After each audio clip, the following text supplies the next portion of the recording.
My name is Kevin Murphy. I'm from Camarillo, California, and my question is, what do you look for when determining if a person is honest or not? Well, that's a good question, Kevin. I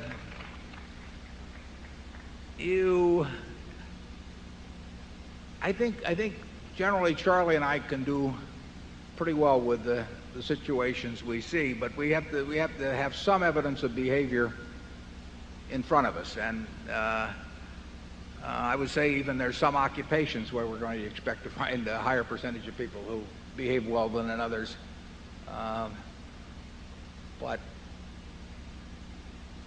if we work with someone over a period of a few months or more, I think we can come up with a pretty high batting average in terms of how they behave. At Solomon, I think I was able to separate out the people who I felt very good about and the people I was a little more nervous about fairly quickly among the ones I worked with actively. But how you spot that precisely, leave your lunch money on their desk sometime. Yeah, maybe you'll find out in a hurry. But we like people. The great example, is somebody like a Tom Murphy, where they're just bending over backwards all the time to make sure that you get the better end of the deal, or that doesn't mean they aren't competitive. I mean, if you play him a golf game for money or something like that, he wants to win the worst way.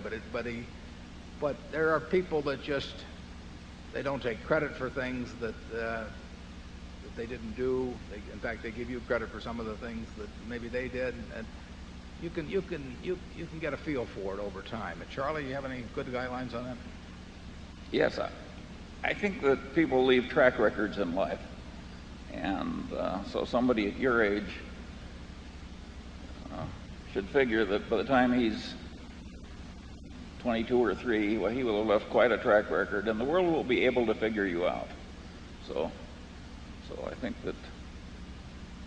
track records are very important, and if you start early trying to have a perfect record and in some simple thing like honesty, you're well on the way to success in this world.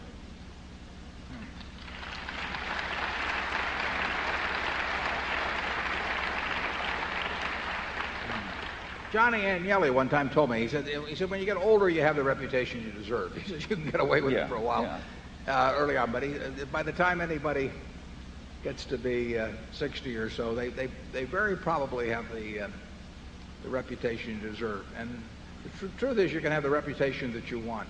If you list all of the things that you admire in other people, you'll find out that almost everything you list, you may not be able to kick a football 60 yards or something of that sort, but almost everything you list in the people that you admire and like, they're qualities that you can have if you just set out to do that. And didn't Ben Franklin do that, Charlie? No, sure. I always say that to get what you want is to deserve what you want. I'll have some more peanut brittle. Area 6.